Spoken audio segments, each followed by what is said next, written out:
자, 여러 가지 힘. 자, 힘. 영어로 포스라는 단어를 쓰기 때문에 F라는 기호로 표현하게 됩니다. 그리고 이 힘의 단위로는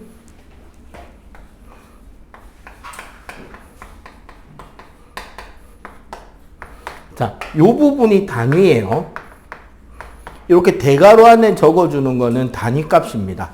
즉, 그 개념은 그 단위로 써서 내는 것이 가장 적합하다인 거예요.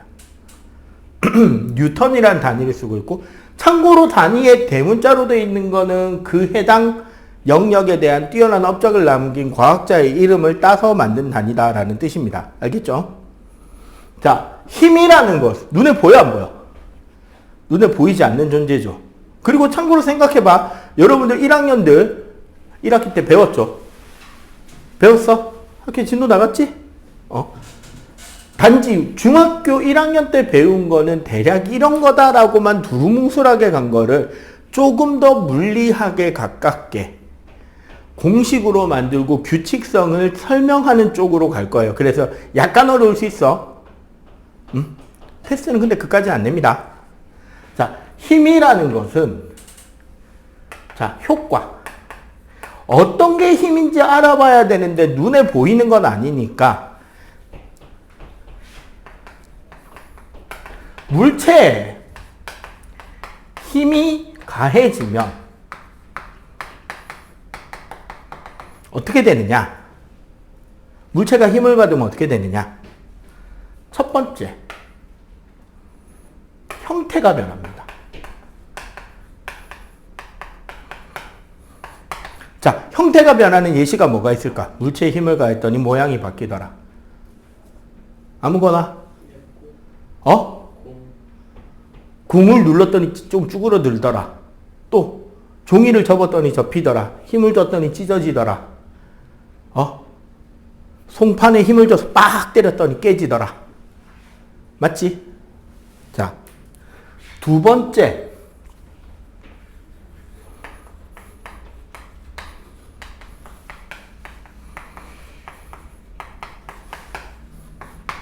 운동 상태가 변하더라.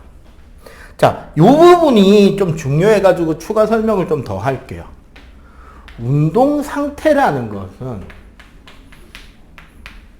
빠르기랑 그 운동하는 방향 두 가지를 합한 설명입니다. 보통 우리는 빠르기라고 하면 속력을 말하고요. 빠르기의 방향을 합하면 고등과정에서 배우는 속도라는 개념이 되는 거거든. 그래서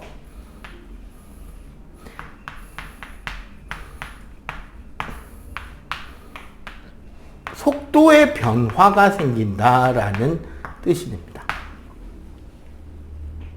근데 사실 요 운동 상태의 변화, 즉 속도의 변화를 수학적 공식으로 표현하게 되면 얼마나 변했는지, 누가 더 심하게 변하는지를 설명하려면 시간이 흐르는 동안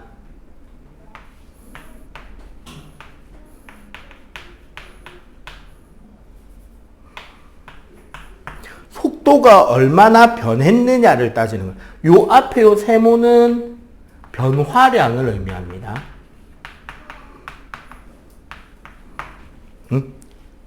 뭐가 얼마만큼 변했다를 이렇게 델타로 표현하는 거예요.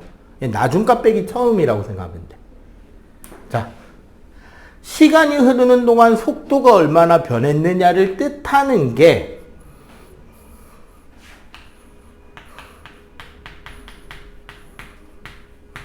가속도라는 개념이고 물리학에서 되게 중요한 개념이에요. 현재는 중등에 없어요. 요 가속도라는 개념은 고등에 있는 건데 아마 이 가속도라는 A라는 요 값이 여러분들 근데 과학 공부나 과학 관련 책들을 좀 많이 읽어본 친구들은 한 번쯤 본 적이 있는 공식에 있는 A라는 거를 알게 돼요. 어디에 나오는 A냐? 우리 뉴턴의 운동법칙 하면은 제일 많이 하는 공식 이름이 F는 ma다. 이런 건 들어본 적 있죠? 여기서 나오는 요 A의 뜻이 바로 가속도라는 뜻이야. 물론 원래는 이 공식이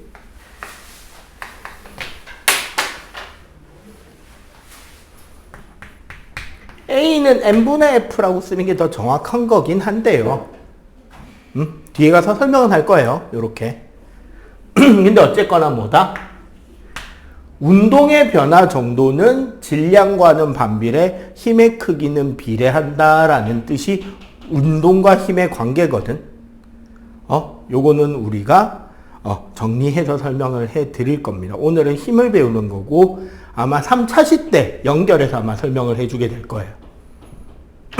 자, 그리고 세 번째로는 뭐가 변한다?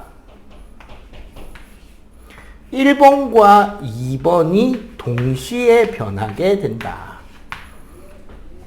그 초고속 카메라 같은 걸로 운동 종목의 어떤 특정 장면만 딱 천천히 딱 찍으면 어떤 것들이 나오느냐. 대표적으로 뭐 타자가 야구공을 딱 방망이로 맞추는 순간 보면 그 딱딱한 경식 야구공도 그 단단한 나무 배트도 맞는 순간 어떻게 된다? 순간적으로 찌그러지고 휘어지고 하는 힘에 의한 형태 변화가 생긴다는 거지. 아주 짧은 순간에. 더 심한 건 그런 거 있잖아요. 테니스 선수들이 테니스 공 딱 치는 순간 공이 거의 호떡처럼 찌그러졌다가 튕겨나가잖아. 그런 거가 있거든요. 그래서 아주 큰 힘을 가하면 동시에 운동도 변하거나 형태도 변하는 것을 알 수 있다는 겁니다. 됐죠? 이런 게 변한다. 그럼 봐봐. 학교 운동장에서 공을 선생님이 뻥 발로 찼어요. 계속 굴러가면 굴러가다 멈춰. 굴러가다 멈추죠. 그지? 이 멈추는 걸 어떻게 설명할 거냐 해서 옛날 사람들은 내가 공에 힘을 줬으니까 움직였고 그 힘이 빠져서 멈췄다라고 설명하던 것을 좀 더 요즘 사람들은 내가 물체에 힘을 줬으니까 충격을 줬으니까 물체가 움직이기 시작한 거고 얘가 굴러가는 동안 다른 힘이 계속 가해졌기 때문에 점점점 느려져서 멈춘다라고 설명을 하는 거예요. 차이를 알겠죠? 요즘은 두 번째 방법으로 설명을 하고 있다는 겁니다. 자, 요런 것들이 힘의 효과고요. 자, 두 번째 개념.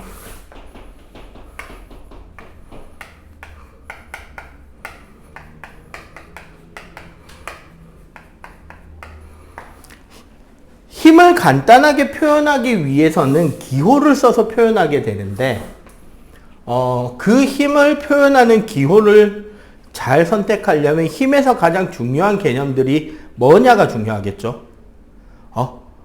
어떤 두 개의 힘이 같은 힘인지 다른 힘인지 구별하려면 꼭 필요한 거 세 가지가 뭐냐?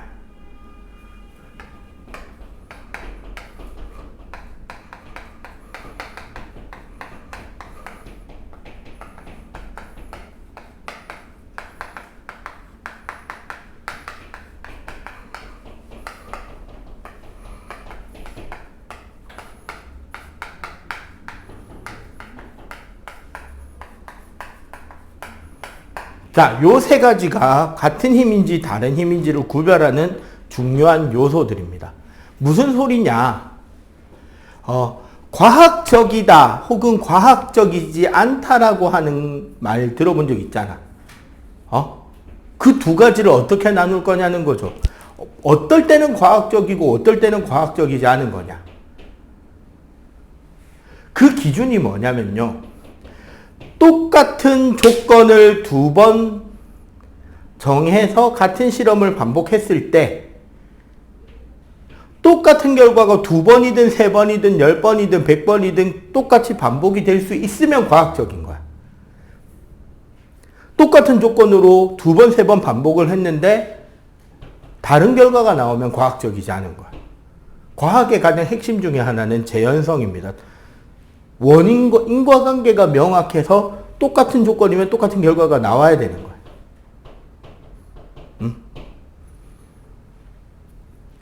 같은 물체에 같은 조건으로 힘을 두 개를 주면 그 물체의 형태 변화나 운동 상태 변화가 어떻게 나타나야 된다? 동일하게 나타나야 된다는 거죠. 그러면 그 두 개의 힘을 어떤 조건으로 같은 힘이냐 다른 힘이냐 구별해야 될 거 아니야. 그게 요 세 가지라는 거죠. 뭐 크기, 방향, 작용점.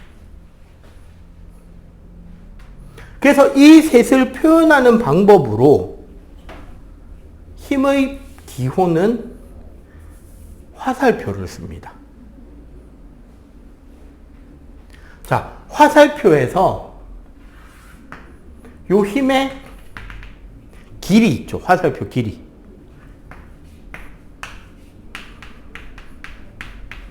화살표의 길이가 힘의 크기를 나타냅니다.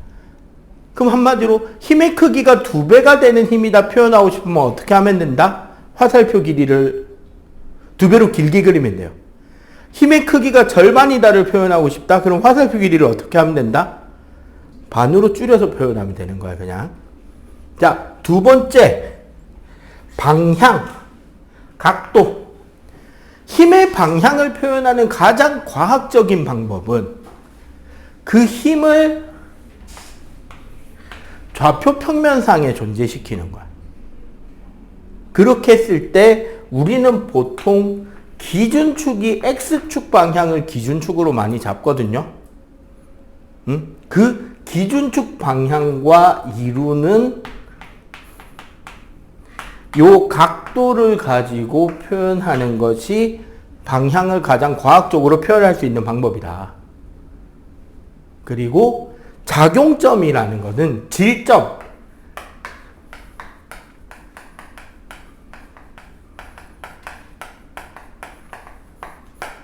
질량 중심에 해당하는 점, 위치를 우리가 질점이라고 하는데, 자, 요거는 무슨 뜻이냐?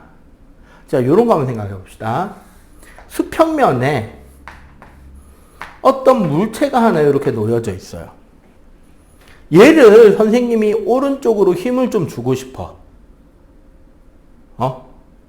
이렇게 힘을 주려면 어떻게? 보통 우리가 책에 많이 표현되는 방법이 이거죠. 이쪽에서 뭐 20N의 힘으로 밀고 싶다. 요 표현이 바로 그려진 표현이냐라 그러면은 솔직하게 말하면 아니다가 정답이에요. 왜냐하면 화살표가 시작하는 점이 작용점이거든. 그럼 지금 밑에 그림대로면 여기가 작용점이란 소리야. 물체를 밀어야 되는데 물체와 떨어진 채로 으악! 장풍 쏘냐? 아니잖아. 떨어져서 힘이 가해질 리가 없죠. 그래서 좀 더 정확하게 힘을 표현하려면 요렇게 그리면 안 되고 여기다가 요렇게 표현해야죠. 그래야지 저 벽에 내가 대고 민다라는 표현이 되는 거지. 혹은 또는 이 물체를 실제로 우리가 과학을 공부하다 보면 문제를 풀다 보면 이런 문구들을 보게 됩니다. 물체의 크기는 무시한다. 그런 말 본 적 있죠? 무슨 소리냐면 과학에서는 물체를 이런 커다란 덩어리로 생각을 안 한다는 거예요. 특히 기초과학에 가까울수록.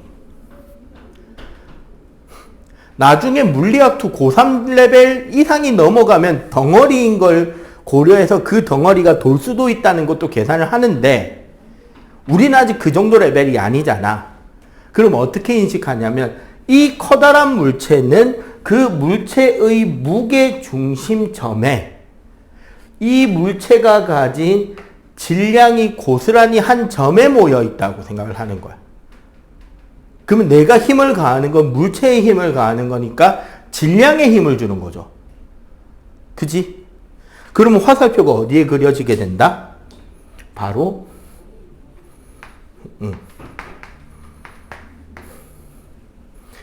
무게 중심점에서 화살표, 힘의 표시를 해주는 것이 가장 정확한 표현이 된다는 거. 그래서 이런 힘의 3요소를 이렇게 화살표를 통해서 표현함으로써 우리는 힘을 좀 더 한눈에 알아볼 수 있게. 왜? 기호를 쓰면 줄글로 쓰면 줄이 설명이 길어지잖아. 요즘에 아마 여러분들도 들어본 적 있는데 요즘 학생들의 학습 능력이 예전보다 부족하다 이야기들이 종종 나와요. 어른들 사이에서는. 난 그걸 어떻게 인지하냐면 솔직히 머리는 요즘이 더 좋아. 사고력이나 창의력도 좋아. 딱 한 가지 부족한 게 문해력이에요. 문제가 줄글 6줄 넘어가면 대부분 앞에 무슨 이야기 했는지 놓치더라. 느끼죠? 문제가 막 길어. 설명이 길어. 무슨 소리인지 잘 알아듣기가 힘들어지더라. 평균적으로 옛날보다. 그건 이제 뭐냐면 요즘엔 여러분들이 책 읽는 양이 선생님 나이에 비해서 되게 적은 편이거든요. 대부분 뭘 봐요? 영상 컨텐츠를 보죠. 영상으로 처리된 걸 보지. 책으로 된 거 안 읽잖아요. 그러다 보니까 문제 읽는 데 차이가 생겨요. 근데 나중에 공부할 때 여러분들 아무리 그래도 여러분들이 대학교 갈 때까지 영상으로 시험 문제 안 줍니다. 글자로 줘요. 책 읽는 거 되게 중요합니다. 자, 그래서 가급적이면 글을 많이 읽을수록 하자. 자, 그러면은 이런 힘들을 크게 분류를 하면 어떻게 되느냐?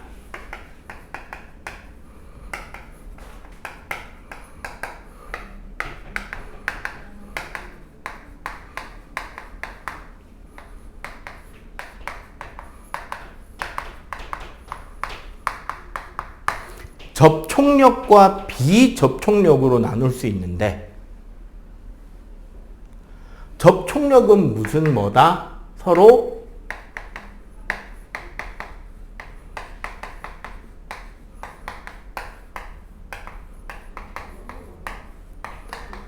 딱 맞닿았을 때만 작용할 수 있는 힘이 접촉력이에요. 서로 딱 붙어 있을 때만 작용할 수 있는 힘이 접촉력이란 말이야. 그럼 얘는 떨어져서는 작용할 수가 없어요. 그런데 재밌는 건 접촉력의 성질에는 항상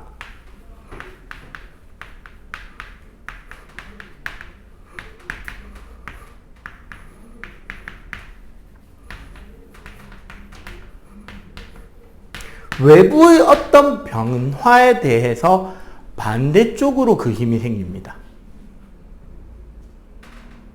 물체를 밀어서 미끄러뜨리려고 하면 미끄러지지 말라고 반대쪽으로 힘이 생기고요. 내가 물체를 밀면 반대쪽에서도 내 손바닥을 밀어내죠. 여학생들 같은 경우는 머리 고무줄을 써본 적이 있을 건데 고무줄을 늘리면 어떻게 되는 쪽으로 힘이 가해져?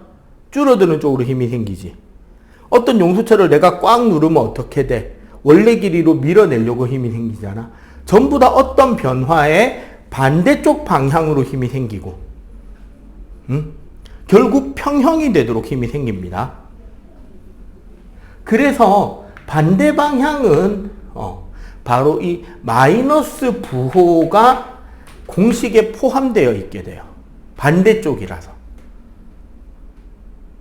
오케이? 그리고 비접촉력은 서로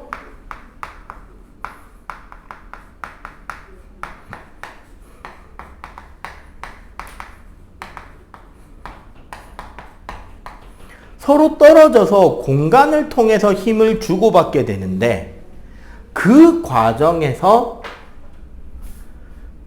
힘의 크기는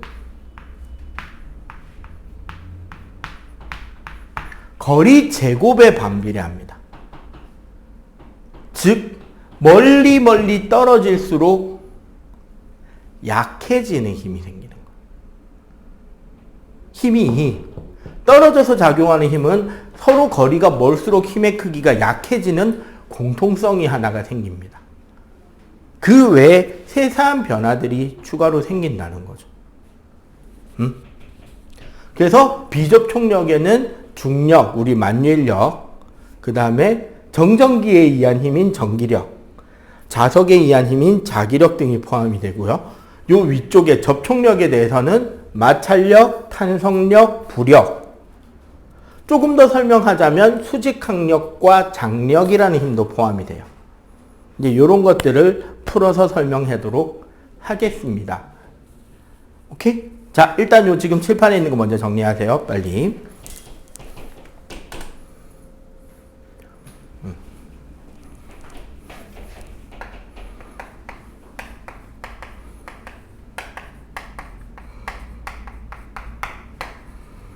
아까 말했듯이 떨어져서 작용하는 힘이 바로 비접촉력입니다. 중1 때 여러분들 아마 학교에서 만유인력은 안 배웠을 거예요. 그죠?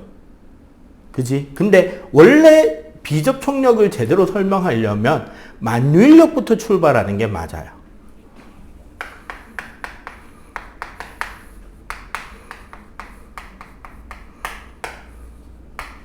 만유인력이라는 것은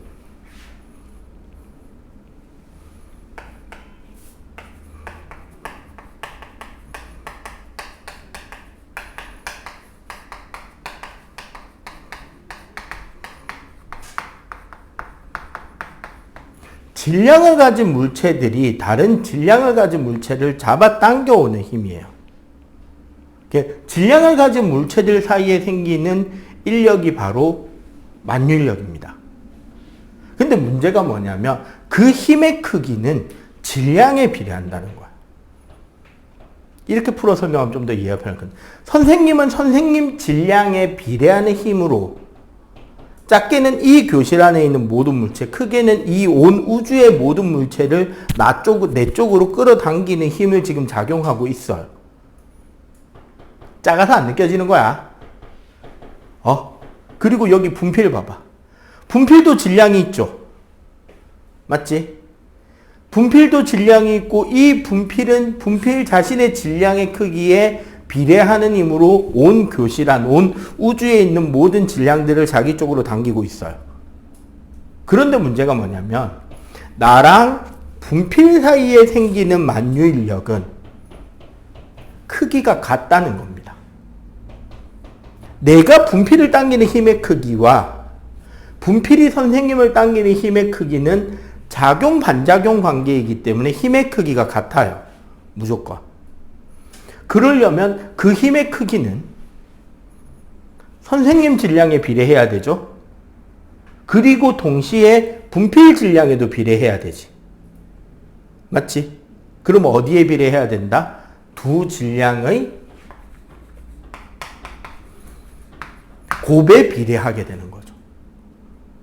내 질량과 분필 질량 모두에게 다 비례 관계여야 되니까. 그리고 아까 비접촉력인 설명, 거리 제곱에 반비례하는 힘을 가지게 된다는 거죠. 이 공식의 크기가 바로 만유인력의 공식입니다. 뉴턴이 찾아낸 게 바로 이 값이에요. 만유인력 상수라는 비례상수값.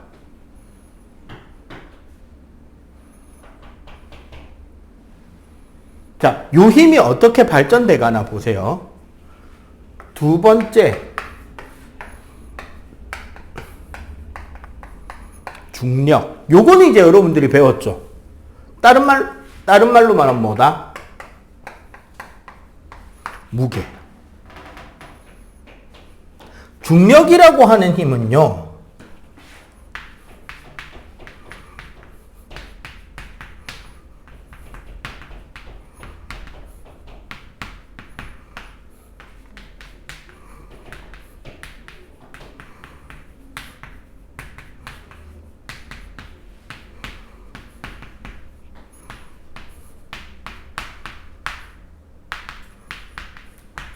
지구가 물체를 지표면 부근에서 당기는 힘, 당기는 만유인력의 크기예요. 자, 그런데 여기서 뭘 우리는 잠깐 생각해야 되냐면 요거 있잖아. 물체와 물체 사이의 거리거든요, 이거.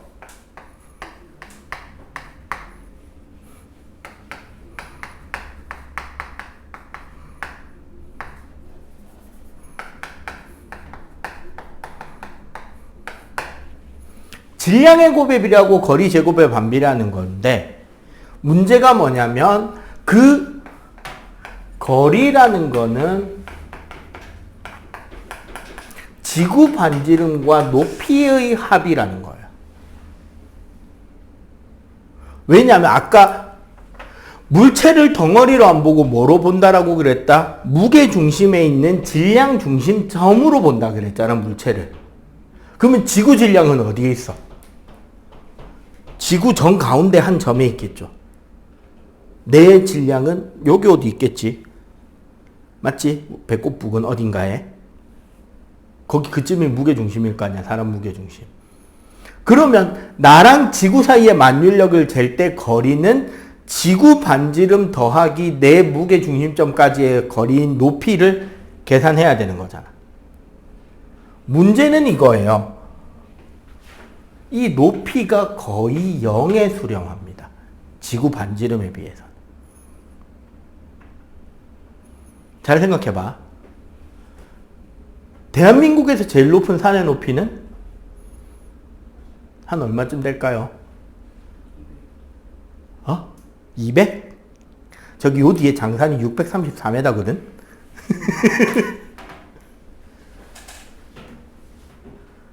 대한민국에서 제일 높은 산은? 일단 우리가 남한으로만 한정하면 한라산 1950m고요. 헌법상 대한민국은 북한 땅 포함이죠. 그러면 백두산 2740m입니다. 그러면 세계에서 제일 높은 산은? 에베레스트죠. 얼마쯤 되는지 혹시 아는 사람? 8848m인데 이게 지금 측정한 지 거의 100년이 다 돼가요.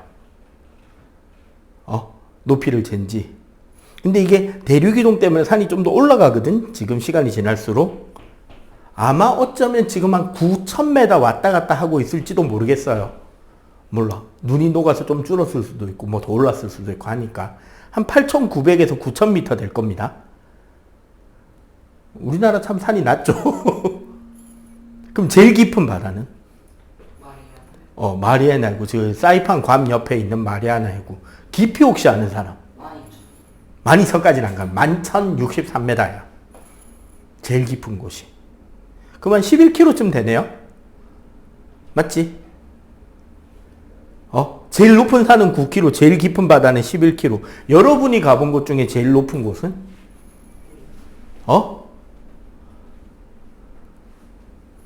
어디게? 정답 비행기. 국내선을 타봤으면 한 7km, 8km까지 올라갔을 거고요. 왜 우리나라는 비행거리가 짧아서 그 위에까지 못 가요. 국제선을 타봤으면 보통 한 12, 3km까지 갑니다. 비행기 타고 쭉 날아갈 때 유리창 밖에 보면 밑에만 구름 쫙 깔려있는 높이 있잖아. 그 구름 깔려있는 높이가 10km예요. 땅에서부터. 원래 구름은 그 이상 못 올라오거든. 그 위를 나니까 한 12, 3km에서 날아간단 말이야, 비행기는. 그런데 6,400km입니다. 지구 반지름은. 심지어 평균값이에요. 지구가 만들어질 때 빙빙빙 돌면서 만들어졌단 말이야.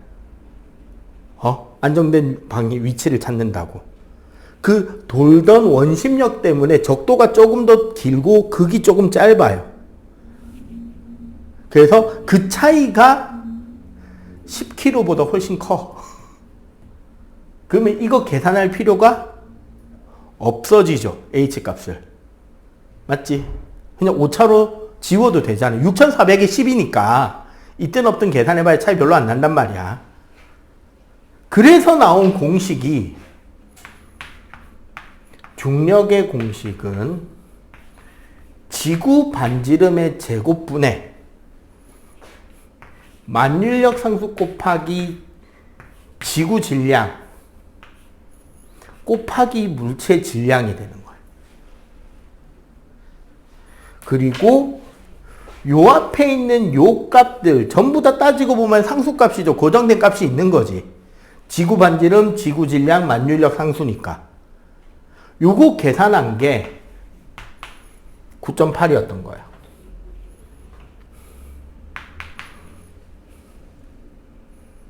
혹은 이거를 우리는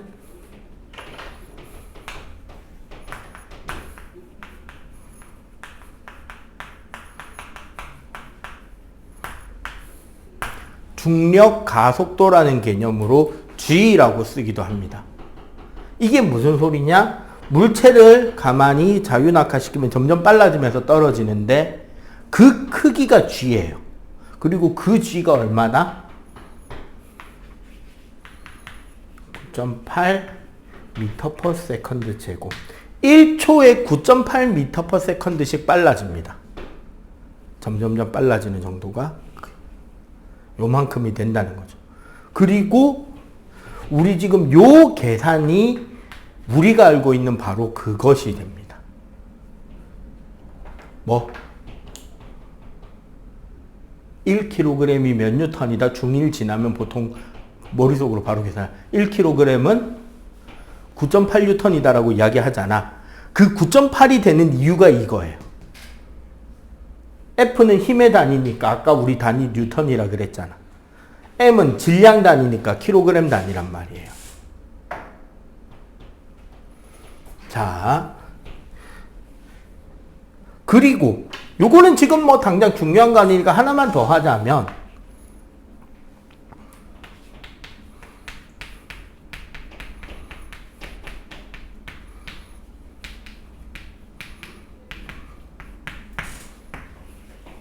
쿨롱 법칙이라고 정전기와 관련된 공식이 있는데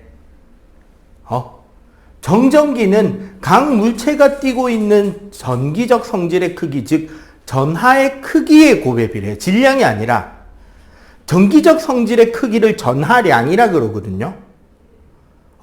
그 전하량에 의해서 생기는 힘이 정전기야.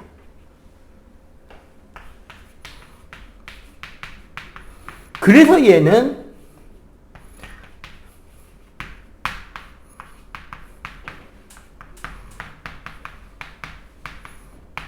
전하량의 곱에 비례하고 똑같이 거리 제곱에 반비례하고 그 전기력의 크기는 쿨롱 상수라는 비례상수값 K를 주고 이렇게 공식이 만들어져요. 근데 봐봐. 요 공식하고 요 공식 보면 어떻게 생겼어요? 똑같이 생겼죠?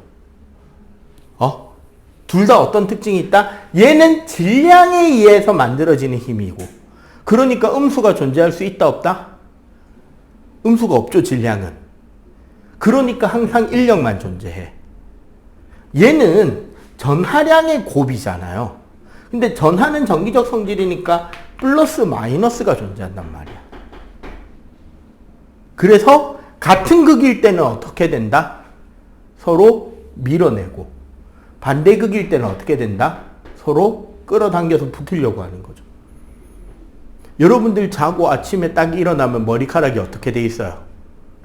지금 하경이 머리 위에 조금 보이는데 잤겠냐? 막 자고 일어나면 머리 어때요? 푹 떠 있죠. 그리고 머리카락 몇 개는 어디에 붙어 있어? 베개에 붙어 있지. 그게 여러분들이 자면서 머리 막 베개에 부비작 하면 머리카락이랑 베개랑 서로 전자가 움직이면서 반대극으로 바뀌어요. 보통 머리카락이 플러스 베개가 마이너스가 돼. 그러니까 머리카락이랑 베개는 어떻게 된다? 붙어 있으려고 그러고 머리카락은 전부 다 이제 플러스가 된 거잖아. 그럼 지네들끼리 붙여놓으면 좋아한다 싫어한다? 싫어하니까 붕 뜨는 거야. 그래서 머리 감아주고 하면 이제 쫙 깔아앉는 거지. 전기가 중성으로 바뀌니까. 그게 전기력입니다. 알겠죠? 자, 여기까지 배운 김에 중요한 거 하나만 딱 설명하고 쉬도록 할게요. 바로 질량과 무게의 차이를 배워야 됩니다. 질량이라는 것은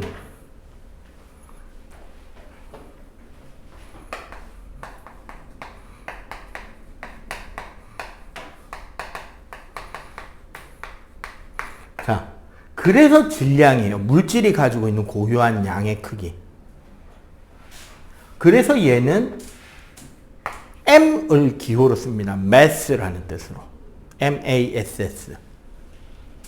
단위는 킬로그램이 기본 단위가 되고요. 얘는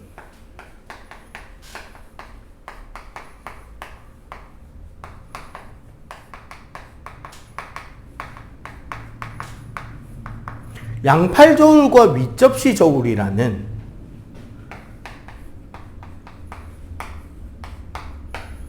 분동을 쓰는 저울, 무게추를 쓰는 저울로 측정해야 돼요. 즉 킬로그램 원기라고 하는 기준 금속 덩어리가 있거든요.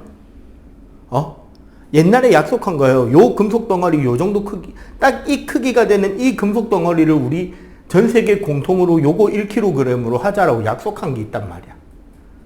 그리고 그거를 똑같은 걸 여러 개를 만들어서 각 나라에 나눠준 게 있어요. 우리나라는 한국표준연구원에 보관돼 있어요.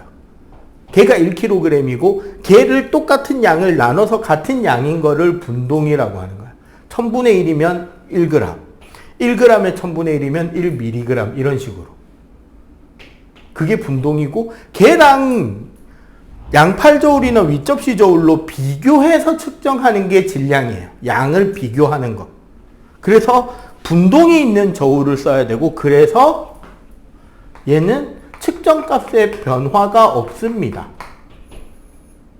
지구에서 재든 달에서 재든 화성에서 재든 똑같이 나와야 돼요.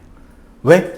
달에 가면 중력이 6분의 1이지만 분동을 당기는 힘도 6분의 1, 물체를 당기는 힘도 6분의 1이니까 양쪽이 균형이 맞춰지겠지. 이해가 되죠? 무게는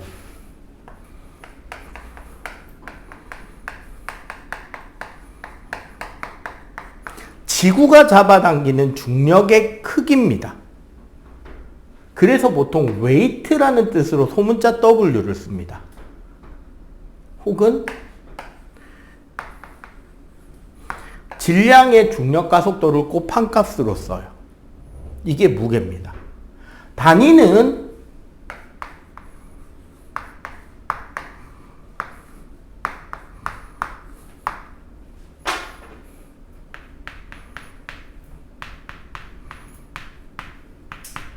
킬로그램 힘이라는 단위를 써요. 1kg을 당기는 중력의 크기가 1kg 힘인 거야. 여러분들 집에 보면 체중계 있잖아요. 혹은 목욕탕에 가도 있죠. 거기 단위 잘 보면 킬로그램이라고 안 적혀 있고 킬로그램 F라고 적혀 있어요. 즉 체중계는 질량 저울이 아니라 무슨 저울이다? 무게 저울인 거지.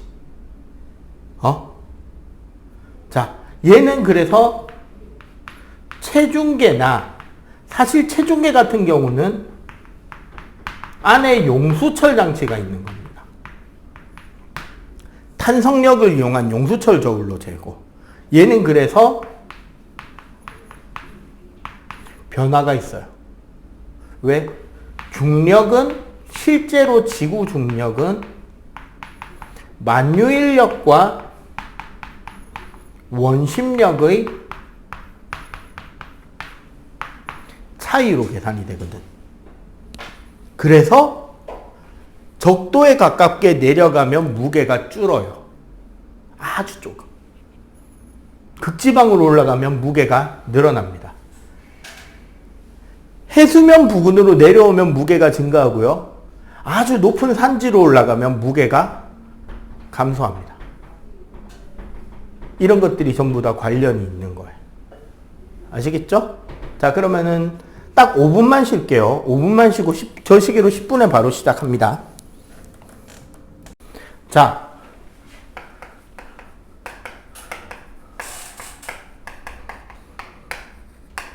접촉력 2페이지입니다.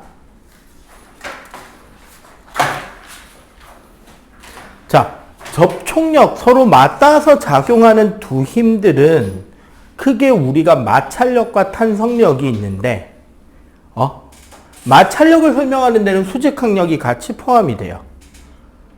근데 수직항력을 진지하게 할 건 아니니까 그냥 간단하게만 설명한다면 이런 겁니다.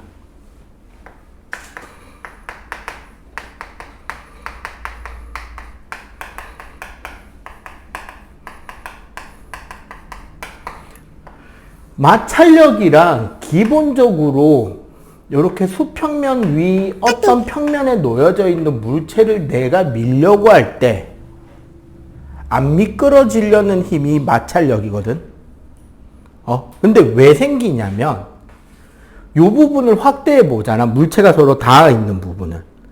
그럼 실제로는 이렇게 매끈한 상태가 아니라 표면이 어떻다? 우둘투둘한 상태예요. 요철이 있다는 거지. 이 상태에서 수직항력. 자, 마찰력이라는 것은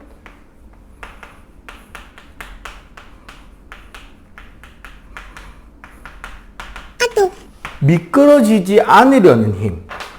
수직항력이라는 힘은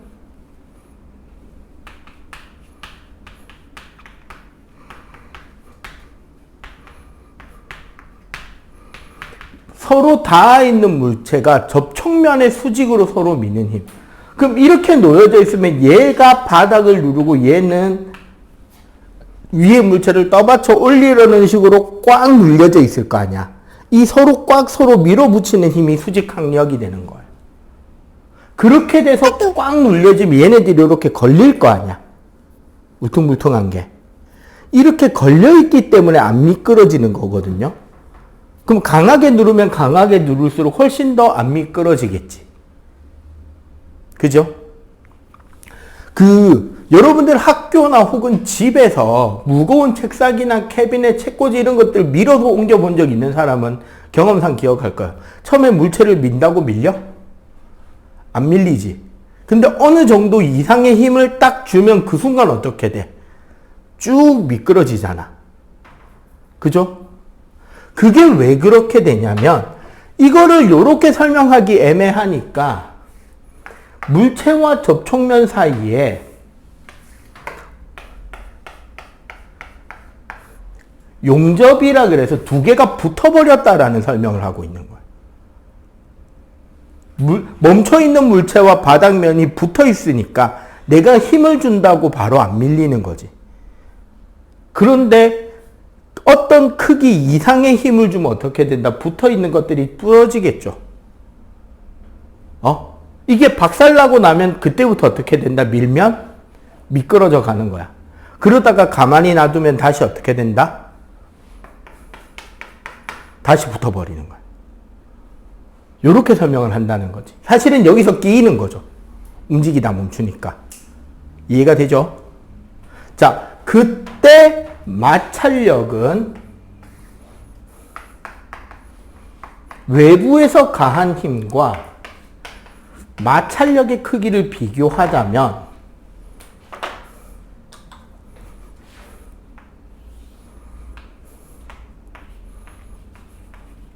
자, 첫 번째 정지마찰력이라는 영역이 있어요. 정지마찰력이라는 구간은 어떤 구간이냐면 마찰력의 크기와 외부에서 가하는 힘의 크기가 같은 영역이야. 그럼 어떻게 될까? 내가 오른쪽으로 밀고 있는데 마찰력이 같은 크기의 힘으로 왼쪽에서 밀어주는 효과가 나는 거지. 움직인다, 안 움직인다? 안 움직이겠죠. 양쪽에서 똑같이 밀고 있으니까. 그래서 이 상태를 우리는 정지마찰력이라고 해요. 그럼 저 정지마찰력 있는 구간은 안 움직여지고 당연히 여기가 45도 각도가 되겠죠. 그지? 자, 두 번째. 요 끝 지점.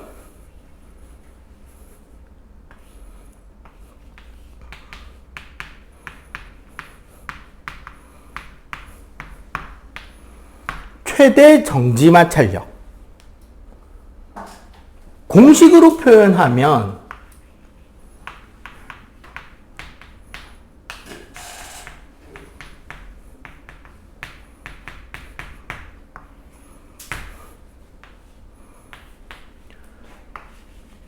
얘를 우리는 뮤라고 읽으면 되는데 요거를 우리는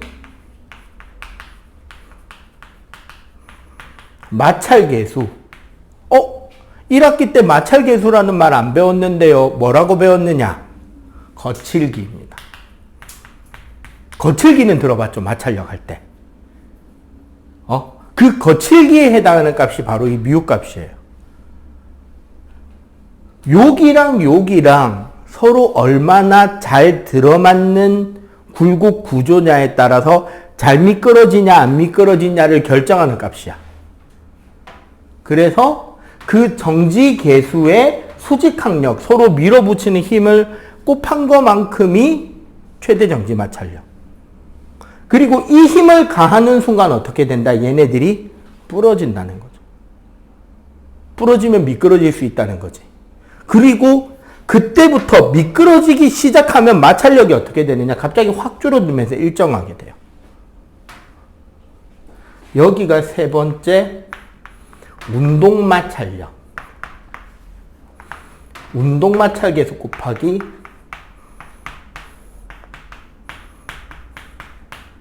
수직항력. 수직으로 서로 밀어주는 힘. 근데 있잖아요.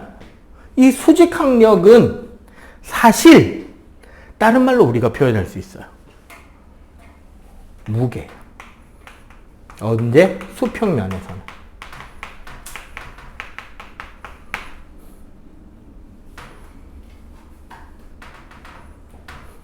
자, 무슨 소리냐? 자, 여기 봐봐. 수평면에 물체가 하나 놓여져 있어요. 그럼 이 물체는 질량이 있을 거니까 뭐를 받을까요? 중력을 받겠죠.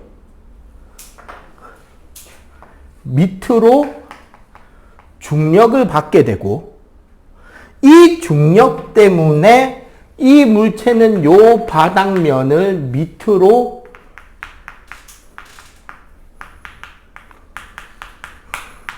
수직항력이라는 힘으로 누르고 있겠지? 맞지? 그러면 어떻게 된다? 반작용으로 바닥이 물체를 위로 밉니다. 얘도 뭐가 된다? 수직항력이라는 힘이. 근데 요 크기랑 요 크기랑 어떻다? 같은 크기로 힘이 생겨요. 근데 이 물체는 지금 어떻게 있다? 얘는 정지 상태를 유지해야 되잖아. 그럼 얘가 정지이려면 중력이랑 수직항력이랑 크기가 어때야 돼? 같아야 되겠죠. 그래서 결국 수직항력, 이 수직으로 미는 힘은 수평면에서 뭐가 된다? 그 무게가 돼요. 사실 그래서 1학년들은 2학년이 되면 봄에 딱 스승의 날쯤 전후로 학교에서 체육대회도 하지 않냐? 그지? 그리고 종목 중에 뭐가 있다? 줄다리기 있죠. 줄다리기 무조건 이기는 법을 가르쳐 드릴게요. 솔깃하지? 우리 반에 돼지가 많으면 이깁니다. 무조건 반대편은 무게순으로 뽑으면 돼. 왜냐면 잘 생각해봐. 자, 봐봐. 선생님 팔 당겨봐봐. 있는 힘껏. 나 그냥 안 당기고 버티고만 있을게. 양손으로 꽉 잡고 세게 당겨. 시작. 더 세게, 더 세게, 더 세게. 자, 확 당겨봐봐. 더 세게. 얘가 끌려오죠? 왜 그러냐면 100이 넘거든요? 신발 바닥이 똑같다고 치면 내가 마찰력이 2배나 커. 최대 마찰력이. 그러면 나는 최대 마찰력을 아직 도착 안 됐잖아. 그럼 난 정지 상태예요, 무조건. 근데 여러분들은 그 힘이 여러분들 최대 마찰력을 넘어섰잖아. 그럼 미끄러진다니까. 그러니까 무조건 무거운 사람이 많은 게 이기는 거야, 줄다리기는. 내가 땡겼냐? 안 땡겼지. 대고만 있었지. 근데 왜 끌려와? 작용 반작용이니까. 방금 여러분들이 내 팔 땡긴 힘만큼 끌려오게 돼 있는 거예요, 저절로. 그 오징어 게임에 잘 생각해봐. 이 버티고만 있으라는 거. 이 자세로 버티고만 있어도 상대방이 당기는 힘으로 저절로 당겨지게 돼 있는 거예요. 발 떼면 미끄러지는 거야. 움직였으니까. 근데 발 딱 붙이고 딱 받쳐주면 안 움직여져요. 마찰력이 크거든, 그게. 선생님, 우리 반은 옆반보다 뚱뚱한 애들의 수가 적은데 그러면 어떻게 이기나요? 정답, 신발을 잘 신어야죠. 운동장이 뭔지를 파악해서 신발을 신어야죠. 경기장이 어디냐. 학교 운동장이 흙이다. 가장 최강의 신발은 등산화에 아이젠 꽂아서 가면 됩니다. 좀 너무 반칙인가? 두 개나 끼었으니까. 그러면 하나로 퉁칠게요. 야구화. 프로 선수들 신는 세로된 스파이크. 학교 운동장 흙에 박아 넣어버리면은 일당백, 일당백. 근데 야구화는 구하기 힘들잖아요. 여러분들이 쓸만한 걸로 골라야 될 거 아니야? 운동장이면 축구화죠. 그냥 운동화보다 축구화가 덜 미끄러지잖아요. 신어본 애들은 알 거 아니에요, 남자아이들은. 근데 봐봐. 학교 흙 운동장에서 하면 축구화가 최강인데 실내체육관 강당에서 하면 뭘 신어야 돼요? 그냥 운동화 신어야죠. 농구화. 그 빨판 상어 무늬 살아있는 걸로. 왜? 나무바닥에서는 그게 제일 안 미끄러지니까. 그러니까 거칠기가 아니고 정확하게는 마찰계수인데 이거는 뭐랑 뭐의 관계다? 요 아래 위에가 얼마나 잘 맞느냐가 결정한다는 거지. 이해가 되죠? 오케이? 요게 뭐다? 마찰력이다. 하나 더. 그리고 탄성력.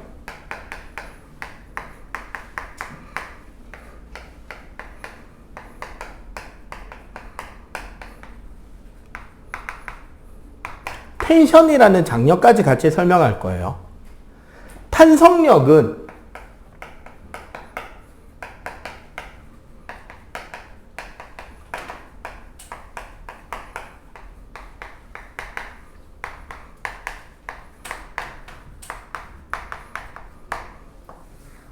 한번 모양이 바뀌었던 물체가 원래 모양으로 돌아오게 되는 복원력을 탄성력이라 그래. 이거 여자애들 잘 알잖아. 고무줄 같은 거 늘려놓으면 다시 줄어들죠. 눌러놓으면 다시 늘어나지. 자, 이런 걸 탄성력이라고 하는데 이 탄성력의 크기는 기본적으로 델타 X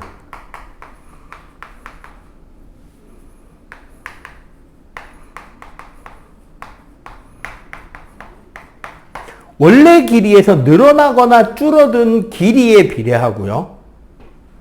그리고 그 탄성력의 크기는 항상 외부에서 가하는 힘의 크기와 같아요.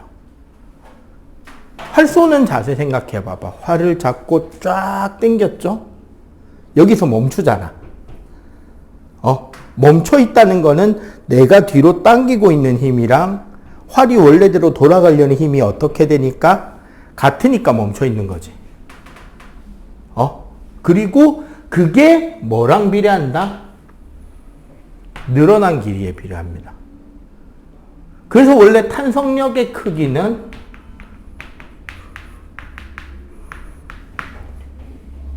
K 곱하기 델타 X. 여기 K는 우리 용수철이나 고무줄 얼마나 단단한지에 대한 그 값. 우리가 탄성 계수라고 부르는데, 그리고 델타 X는 늘어난 길이. 이런 거죠. 옛날에 우리나라 TV 예능에서 내가 본 제일 끔찍한 벌칙 중에 하나가 유치원 애기들 모자를 씌우는 겁니다. 벌칙 받는 사람한테. 유치원 애들 쓰는 모자 있죠. 그 노란색 빵모자. 이렇게 생긴 거. 핵심은 뭐다? 여기에 뭐가 연결되어 있다? 고무줄. 벌칙이 뭐였냐면 모자를 씌우고 고무줄을 채운 뒤에 잡고 당겨서 놓는 거였어요.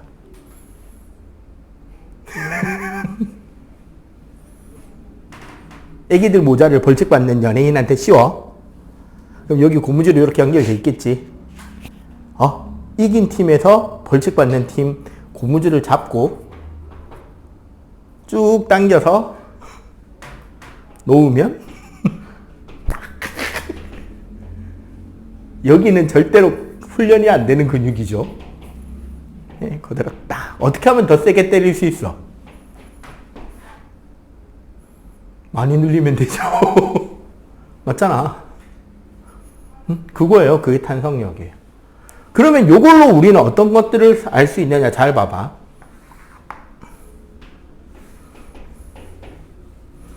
아무것도 없는 용수철이 예를 들어 9cm였어요.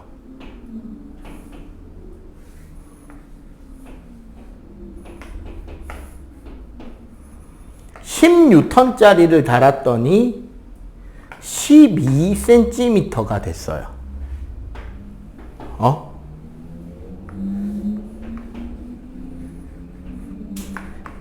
용수철이 15cm가 됐다면 얘는 몇 뉴턴짜리일까요? 라는 문제를 볼 수 있다는 거죠. 자, 여기서 핵심은 늘어난 길이잖아. 그럼 여기 12cm라는 건 실제로 늘어난 길이는 몇 cm다? 그치? 3cm죠. 여기 15cm가 됐다는 말은 실제 늘어난 길이는 몇 cm야? 6cm지. 자, 봐봐. 10N에 3cm 늘어났습니다. 6cm 늘어나면 몇 뉴턴? 그쵸. 20이 되는 거지. 그리고 요 그림 잘 생각해 보세요. 요 물체를 밑으로 당기는 중력의 크기가 10N이란 소리잖아. 그럼 요 위에 용수철이 당기는 힘도 몇 뉴턴? 10N이니까 멈춰 있겠죠. 이 문제는 밑으로 가는 힘이 20N이란 소리 아니야? 중력. 그러면 요 용수철이 당기고 있는 힘도 몇 뉴턴? 20N이니까 멈춰 있겠죠. 자, 그렇다면 15N짜리 물체를 그냥 줄에다 달아놨어요. 이게 15N이라는 말은 중력의 크기가 15N이라는 소리잖아. 그러면은 이 줄이 물체를 당겨 올리고 있는 힘도 몇 뉴턴? 15N. 이 돼야 멈춰 있겠죠, 물체가. 그지?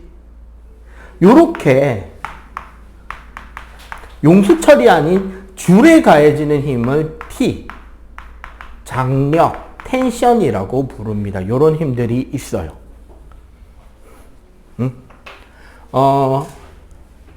그 뒤에 보면 부력이라는 힘이 있는데, 부력을 설명하려면 합력을 좀 이해하고 와야 되거든. 그래서 일단 요거 먼저 정리하고 합력 설명은 바로 이어서 갈게요. 이거 일단 요거 먼저 정리. 그러면 합력하고 부력 간단하게 설명을 하고 마칠게요. 15분 남았네.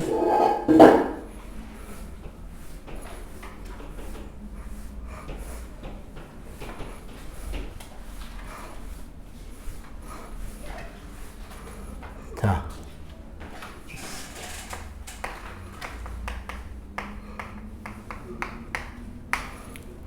뭐 디테일한 설명까지는 안 하고 가장 기본적인 것만 할게요. 현재 합력은 중등에 없고 통합과학에 있는 단원입니다.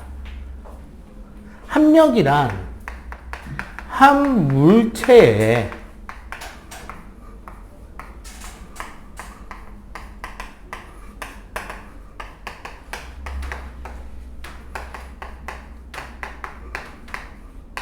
두 개 이상의 힘이 동시에 작용할 때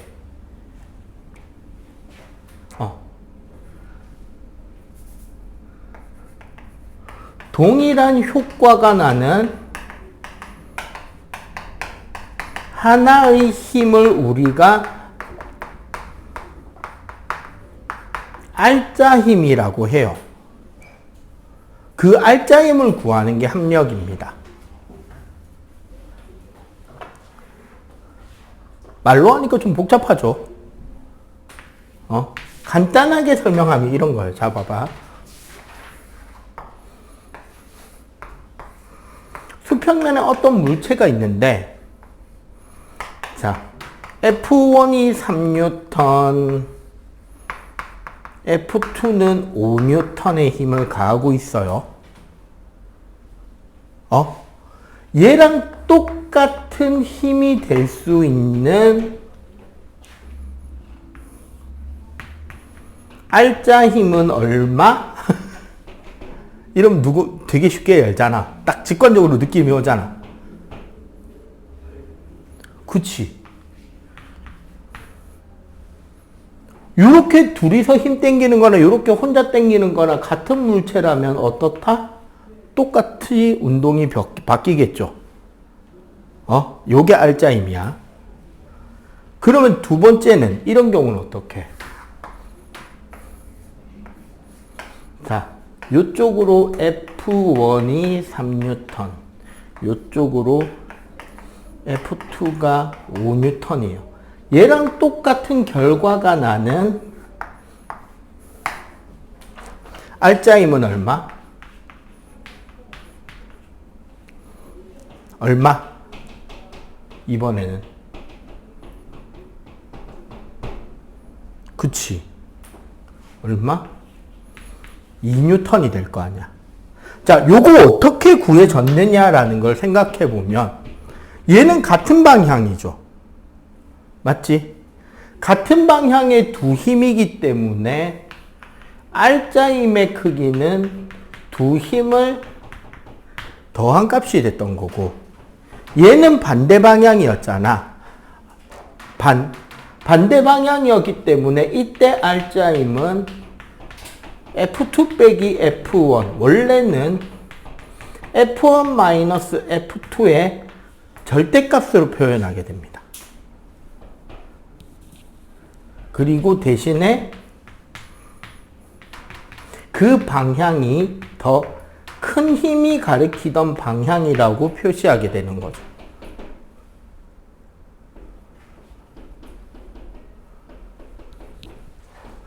자, 문제는 이 둘은 어때요, 지금 힘이? 직선상에서 생긴 힘이잖아. 같은 직선 위에서 힘을 주고 받은 거잖아요.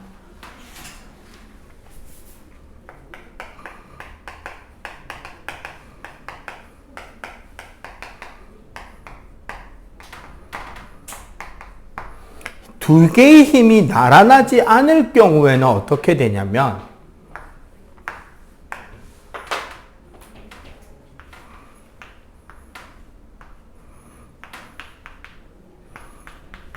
이렇게 힘이 가해진다면 어떻게 계산하게 되느냐? 이 두 힘으로 뭐를 그린다? 평행사변형을 그린 뒤에 그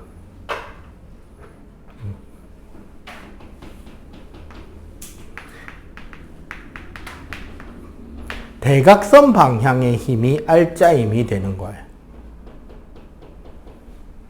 오케이? 그런데 봐봐. 여기서 중요한 건 요 사이의 각도거든? 자, 봐봐. 각도를 좁히다 보면 합력은 점점 어떻게 될까요?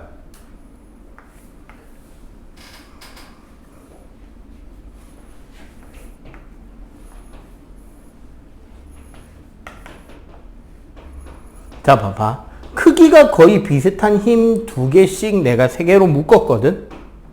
얘는 예각이고, 얘는 직각이고, 얘는 둔각이죠. 사이각이.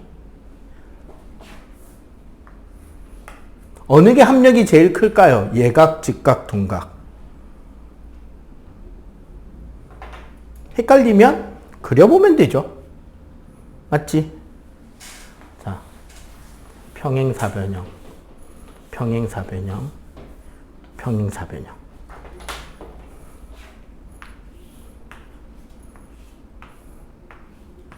어느 화살표가 제일 길죠? 예각이 제일 길지. 맞죠? 아까 내가 뭐라 그랬어요, 우리가? 힘의 크기는 화살표 길이로 표현한다 그랬잖아. 즉, 요 세 개를 보면 어떻게 된다? 사이각이 감소하면 R자임은 증가하잖아. 맞지? 그러니까 얘가 뭐가 된다? 최대값, 얘가 최소값이 되는 거죠.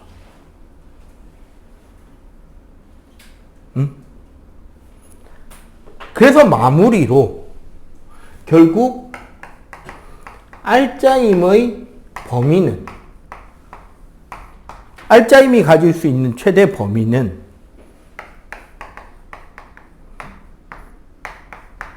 두 힘의 크기를 합한 것보다는 작거나 같겠죠. 맞지? 그리고 얘는 두 힘 차이의 절대값보다는 크거나 같을 거 아니야. 그리고 여기에서 얘가 절대값이니까 얘는 무조건 0보다는 크거나 같겠죠. 맞지? 요렇게 되는 게 R자임의 범위고, 이 R자임의 범위에서 요 부분만 좀 봅시다. R자임의 크기가 0이 되는 것을 우리는 힘의 평형이라고 하거든요. 아까 물체의 힘 두 개 가해졌는데 안 움직인다고 한 것들 있잖아. 그때 뭐라 그래서 힘 두 개의 크기가 같아서 안 움직인다라고 우린 설명했잖아요. 맞지? 그거를 좀 더 구체적으로 설명하면 요게 되는 거야. 언제? 두 힘의 크기가 같고 서로 반대 방향일 때 플러스